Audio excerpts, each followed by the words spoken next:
Hey everyone, welcome to Love English Lab, the place where learning English feels natural, enjoyable, and part of your daily life. I'm Alex, and I'm really happy you're here. If you enjoy learning with us, don't forget to subscribe and join our community of learners. Hi there, I'm Luna. It's wonderful to have you with us. If you're new here, make sure to subscribe so you don't miss any of our English learning journeys. This is where you'll find motivation, practice, and real conversations to help you grow. You know, many people believe they need to live in an English-speaking country to improve their English. But that's not true. You can actually create your own English environment no matter where you are. That's right. I know a friend who learned English just by surrounding herself with it every day. She watched movies, listened to music, and read short articles in English. She never traveled abroad, yet she became fluent and confident. That's a perfect example. English doesn't have to stay inside a textbook. It can live in your daily world. It can be part of your phone, your favorite shows, your songs, your books, even your thoughts. And the best part is, you can make it personal. If you love cooking, you can watch recipes or tutorials in English. If you enjoy fashion, you can follow English-speaking creators. You can learn through the things you already love. Exactly. Learning becomes easier when it feels connected to your real interests. You don't have to force it, you just need to invite English into your routine, one small step at a time. I like to imagine it as decorating your world with English.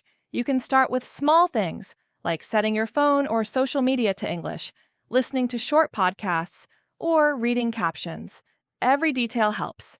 And little by little, your brain adjusts. You start recognizing patterns, thinking in English, and even expressing emotions in English. It's not magic, it's exposure and consistency. Exactly. You don't need to move abroad to live with English. You just need to bring English into your environment, into your mornings, your music, your conversations, and your mindset. So if you've ever felt far from an English-speaking world, remember, you can build your own. It starts with small habits and grows into a natural part of who you are. Stay with us and we'll show you how to make English part of your everyday life in simple, creative, and inspiring ways.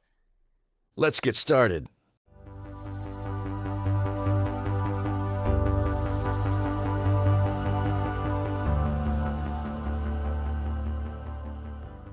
So Luna, let's start with something really simple. If you want to make English part of your life, you need to surround yourself with it. The more you see, hear, and read English, the more your brain starts to connect naturally. That's true. It's like creating a small world where English is everywhere, not just during study time.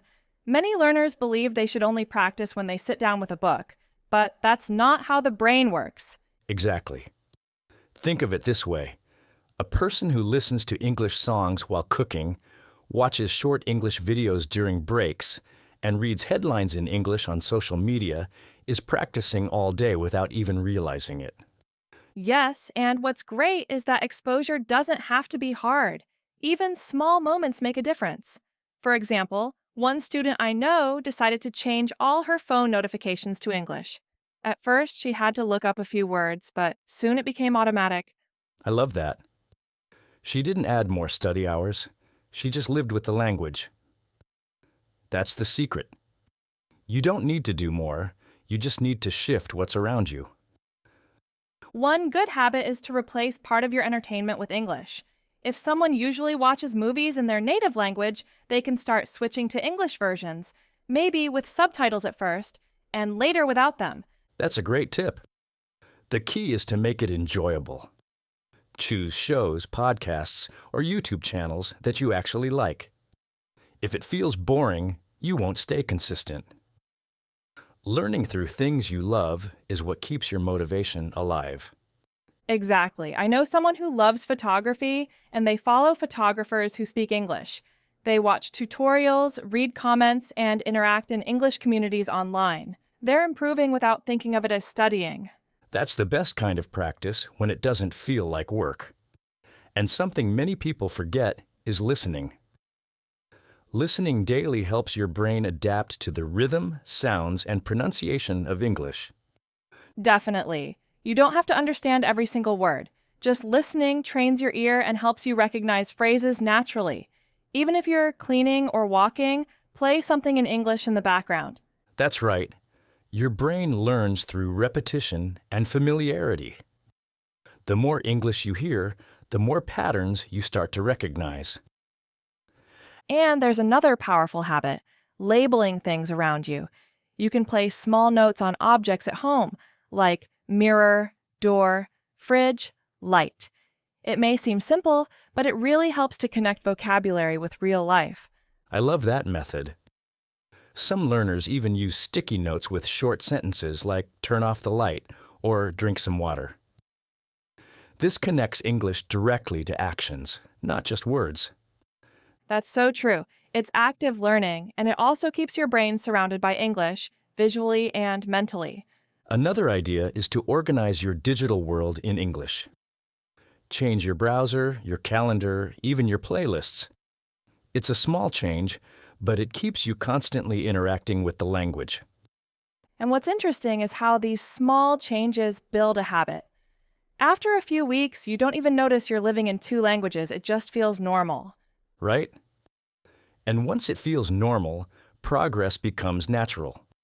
You start recognizing grammar structures, new expressions, and even idioms without forcing yourself to study them. It's like the brain is always collecting small pieces of the puzzle. Even when you're not studying actively, you're learning passively just by being in contact with English. Yes, and that's what we mean by surrounding yourself with the language. It's not about pressure or perfection, it's about exposure and consistency. So, if you want to start today, choose 3 simple actions. For example, set your phone to English, listen to one English podcast daily, and watch one short video in English each night before bed. Perfect. These little moments build up. In a few months, you'll notice your listening improves, your vocabulary grows, and your confidence increases, all because you live with the language. Remember, it's not about studying more, it's about living with English. Let it be part of your world every day, and your progress will surprise you. Exactly. Make English your companion, not your subject.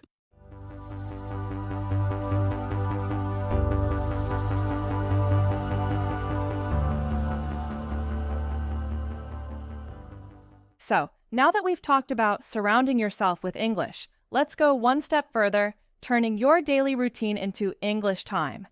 Yes, your routine is actually your best opportunity to practice English without adding extra hours to your day.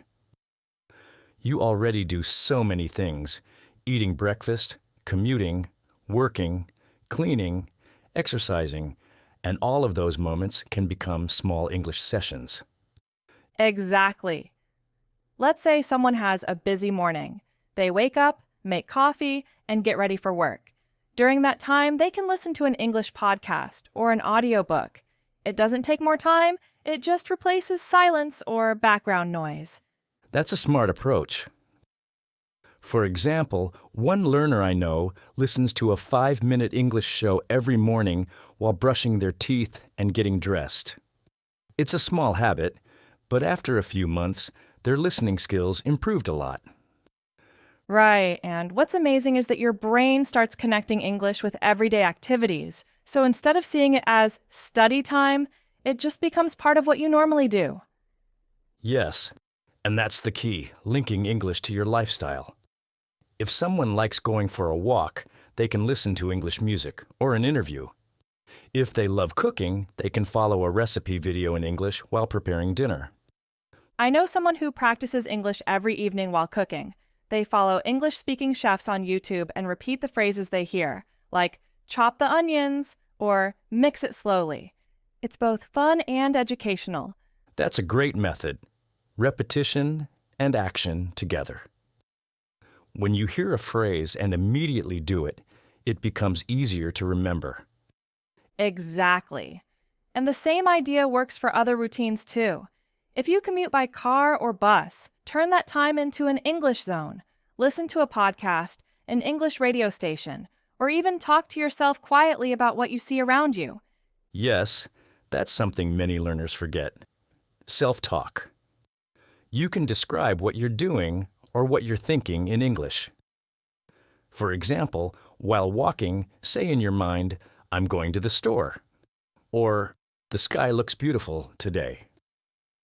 It trains your brain to think naturally in English. I love that technique because it builds fluency in your head before you even speak to others. And no one has to hear you, it's private, comfortable practice. Another great idea is to combine exercise and English. Some people follow fitness instructors who speak English. They hear instructions like stretch your arms or take a deep breath, and they learn new vocabulary without sitting at a desk. Yes. The point is, your routine can become your classroom. You don't need to change your lifestyle, just add English into what you already do. And even moments of rest can help. Before sleeping, reading a few short quotes or scrolling through English posts can make a difference. That's a great reminder. It's not about intensity, it's about frequency. A few minutes several times a day is more effective than one long session once a week. Exactly. The brain learns better with regular contact. So, the more often you hear or see English, the faster it becomes familiar. And what I love most about this idea is that anyone can do it. You don't need to pay for extra lessons or have more free time. Just replace small parts of your routine with English-friendly habits. Yes, and you can make it personal. Some people prefer listening, others reading, others speaking. What matters is that your day has English moments naturally built into it. So, if you're listening to us right now, think about your own routine. Where could English fit?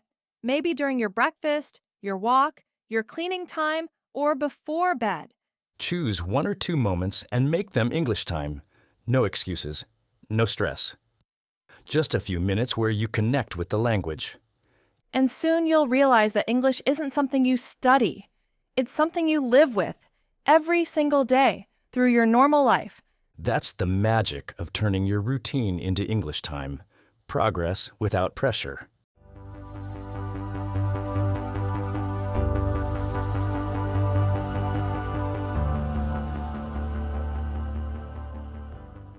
You know, Alex, one of the most powerful things you can do when learning English is to connect emotionally with the language. Because once you feel something through English, it becomes part of you. That's such an important idea. Language isn't just vocabulary and grammar, it's emotion, rhythm, humor, culture, and life. When you enjoy English, your brain stops treating it like homework and starts treating it like communication. Exactly. There's a big difference between memorizing a word and feeling it. When you read a quote that touches your heart or hear a line in a movie that inspires you, it stays with you much longer. Yes, and that's why emotion helps memory. Your brain naturally remembers the things that make you laugh, cry, or feel inspired. It connects the language to your emotional experiences. I know a learner who started watching English movies because she loved the stories, not just for practice. She kept a small notebook where she wrote the lines that made her smile or think deeply. After a few weeks, she realized she could remember those phrases perfectly, word by word. That's a perfect example. It's not about studying harder, it's about feeling deeper. When words have meaning, your brain naturally holds on to them. Exactly. So, if you want to build a strong emotional connection with English, start by choosing content that moves you. Watch series that make you laugh, listen to songs that make you dream, read stories that make you curious. That's right. For example, someone who loves adventure can read short travel blogs in English. A person who loves motivation can listen to English speakers talk about goals and personal growth. The more emotion involved, the faster the connection forms. And what's great is that everyone connects differently. Some people feel connected through music, others through movies, quotes, or even simple daily expressions that sound beautiful. I love that. For instance, hearing someone say, "You've got this," or "keep going," can motivate you instantly. It's not just language, it's energy. Exactly. That kind of emotional energy makes English come alive. When a learner repeats a phrase that inspires them, it becomes more than pronunciation practice. It becomes a mindset. And that's when English stops being a subject and starts being a tool for self-expression. You begin using it to express your thoughts, your feelings, your dreams. I've seen people write small notes to themselves in English, like affirmations. I'm doing my best. Today will be a good day. I'm proud of my progress. These phrases build confidence and emotional connection at the same time.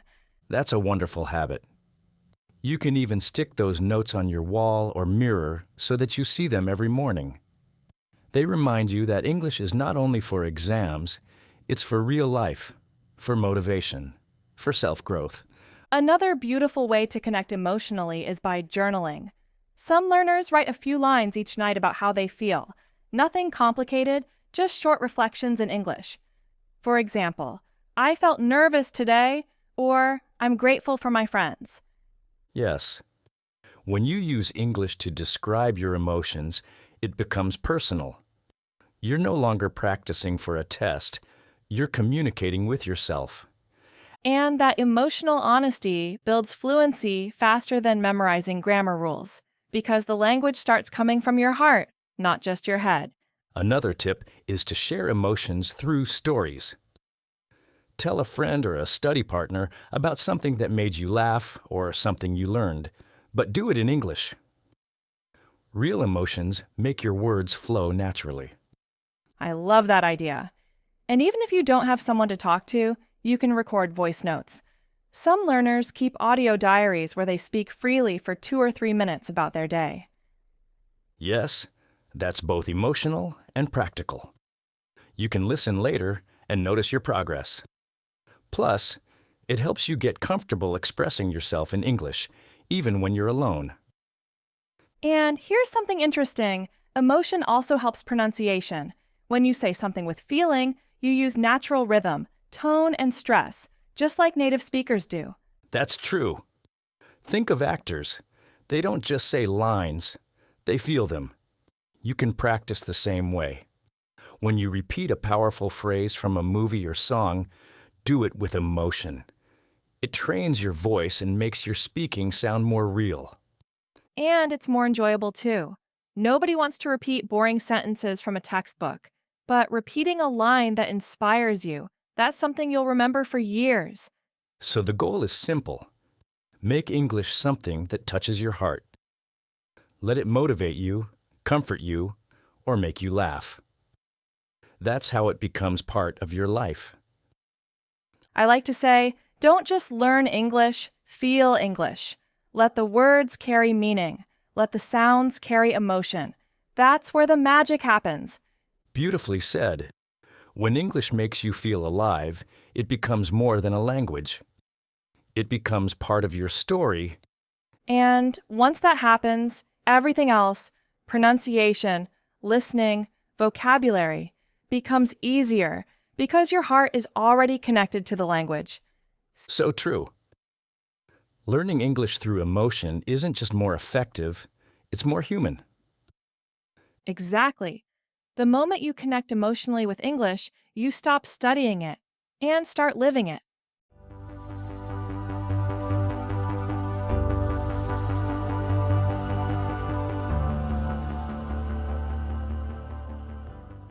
You know, Alex, we've talked about surrounding yourself with English and connecting emotionally with the language, but there's something equally important, connecting with people who use English. Yes, that's a huge part of creating an English environment. When you share the language with others, it stops being a skill you practice and becomes a bridge between minds. Communication is what makes a language real. Exactly. Some learners isolate themselves because they're afraid of making mistakes, but that's actually what slows them down. Talking to people, even if it's not perfect, helps you grow faster than any book ever could. That's so true. I've seen learners who studied English for years but didn't improve much until they started having real conversations. Once they began speaking regularly, everything changed. Because when you talk to someone, you're using English with emotion, context, and reaction. It's alive. And your brain learns faster because it connects words with real experiences. Right? So, how can someone build these English connections if they don't live in an English-speaking country? There are so many ways. The easiest one is online communities. There are apps and websites where people practice English through short conversations. You can find language partners who want to exchange cultures. It's a win-win. Yes. For example, one learner I know joined an online book club. They met once a week to discuss short stories in English. At first, she was shy, but soon she realized everyone was there to learn, not to judge. Now, she's one of the most confident speakers in the group. That's a perfect example. When you practice with others, you also get encouragement and new perspectives. And if you make mistakes, people often help you kindly because they understand exactly how you feel. And let's not forget how friendships motivate learning. When you like the people you talk to, you naturally want to keep improving so you can express yourself better. Yes, friendship is one of the best motivators. I know a guy who improved his English just by playing online games with friends from different countries. They spoke in English all the time, not to study, but simply to have fun. That's such a great example. It proves that connection creates consistency. When English becomes the language you use to share jokes, ideas, or even compete in games, it starts feeling natural. And there's another benefit. You get used to different accents and styles. Real people speak differently than recordings or teachers. Talking to people helps your ears adapt to many voices and rhythms. That's true. Understanding real English conversations with all the little pauses, laughs, and slang helps you become flexible. You learn how people really speak, not just what's in textbooks. Another idea is to join local groups or clubs where English is spoken. Many cities have cultural centers, cafes, or meetups where people practice English together. Yes, conversation clubs are amazing. Even if they're just once or twice a month, they give you a safe space to practice speaking without pressure. Everyone there is learning, so it feels friendly and encouraging. And even if there's no club nearby, you can create one. Invite 2 or 3 friends who also want to practice English. Choose a simple topic, meet online or in person, and talk only in English for 15 minutes. That's brilliant. Small groups like that are powerful. You can help each other correct mistakes gently, share phrases, or recommend interesting videos. It becomes a mini English community. Exactly. The more you build human connections around English, the more confident you become. Communication takes away fear because you realize that English isn't about being perfect, it's about being understood. Yes. Many learners wait until they feel ready to speak, but that moment never comes. The truth is, speaking makes you ready. Every conversation, even short ones, trains your brain to think faster and express ideas clearly. That's such an important reminder. The courage to speak is like a muscle. It gets stronger every time you use it. And the best part? These connections often lead to cultural understanding. You learn about different countries, traditions, and ways of thinking, all through English. Yes, that's one of the greatest rewards. English becomes not only a language, but a window to the world. I also think it's important to connect with people who inspire you. Follow English teachers, creators, or mentors online whose energy motivates you. Listen to how they speak, how they explain, and how they make you feel more confident. Definitely. Surround yourself with voices that lift you up. That's part of your environment too, the people you listen to, read, and learn from. And remember, connecting with people doesn't always mean talking. Sometimes it's just listening, watching interviews, listening to podcasts, or reading comments on English forums. It's still interaction because your mind is engaging with real thoughts. Yes, connection isn't only about speaking, it's about understanding people. When you care about what others say, your listening improves naturally. That's beautiful. So the message here is, build bridges, not walls. Let English connect you to others, and it will start feeling alive in your life. I love that. Because when English becomes a tool for connection, you stop learning it alone. You learn it together. Exactly. And that's when progress stops being lonely, it becomes joyful. So, whether it's a friend, a club, or an online community, make English social. Because connection is the heart of real communication. And that's what keeps the language alive: people, relationships, and shared moments. Well said. English grows when it's shared.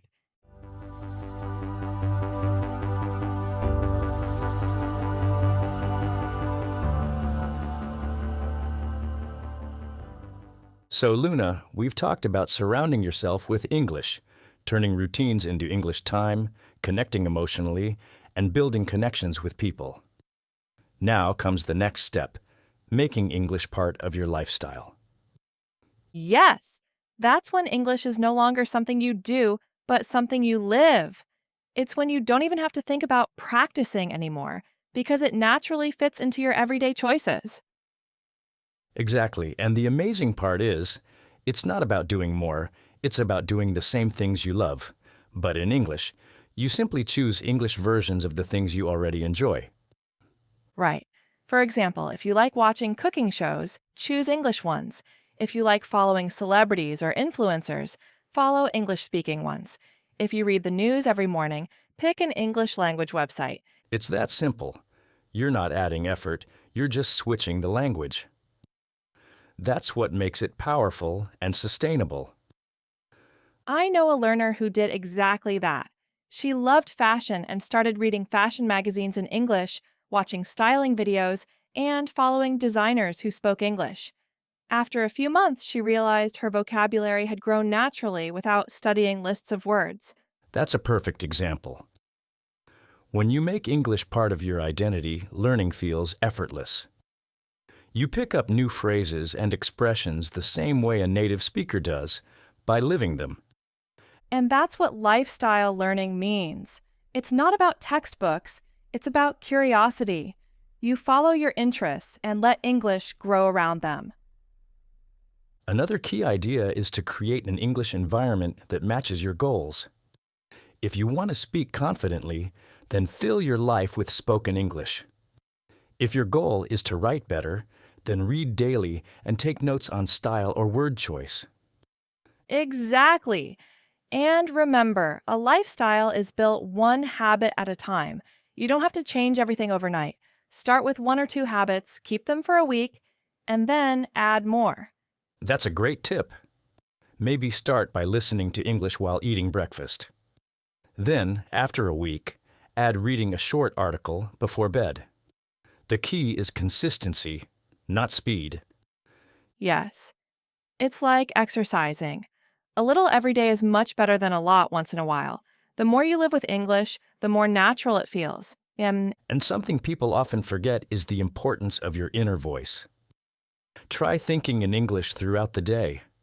When you're planning what to do, describing something, or talking to yourself, do it in English. That's so effective. It helps your brain build automatic thinking patterns. You don't even realize it, but you're training fluency silently. And over time, it changes how you see the world. You start to notice English words in your environment, signs, ads, songs, and your mind connects them to what you already know. Yes, it becomes part of your awareness. I like to say that once English enters your daily life, it's like having an invisible friend that's always around, at home, at work, even in your thoughts. I love that image. And making English your lifestyle doesn't mean you have to give up your first language. It means you let English coexist with it, like adding another color to your world. Beautifully said. It's not replacing who you are, it's expanding who you are. You're adding a new way to think, express, and connect with others. That's so true. And when you live that way, English stops being a subject and becomes a skill for life. It's part of your music, your choices, your identity. And it's fun. You can decorate your space with English quotes, use English planners, watch documentaries, or cook using English recipes. Everything you do becomes a chance to grow. Yes, And when you do that, motivation no longer depends on results. It comes from the process itself. You're not learning to pass a test. You're learning to enjoy life in another language. That's exactly it. Because learning English is not about perfection, it's about presence. The more you live it, the more it becomes part of your personality. You start developing a bilingual mindset. You don't just translate, you switch naturally between ideas and languages. It's an incredible feeling of flexibility and freedom. And it affects everything: how you listen, how you speak, even how you think about challenges. You become more open minded because each language gives you a new way to see life. That's one of the greatest gifts of language learning. It doesn't just teach you words, it teaches you perspective. Exactly. So, if you're listening to this and wondering how to start, think small. Choose one thing in your daily life and make it English: your playlist, your journal, or even your phone. And keep doing it every day. Those small actions create big transformation over time. That's how English becomes part of your lifestyle. I love that. Living in English isn't about where you are, it's about what you choose, what you listen to, what you read, and how you express yourself.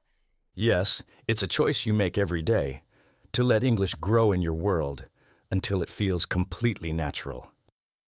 And once it becomes your lifestyle, fluency is not just possible, it's inevitable. That's the secret. Don't just learn English, live it.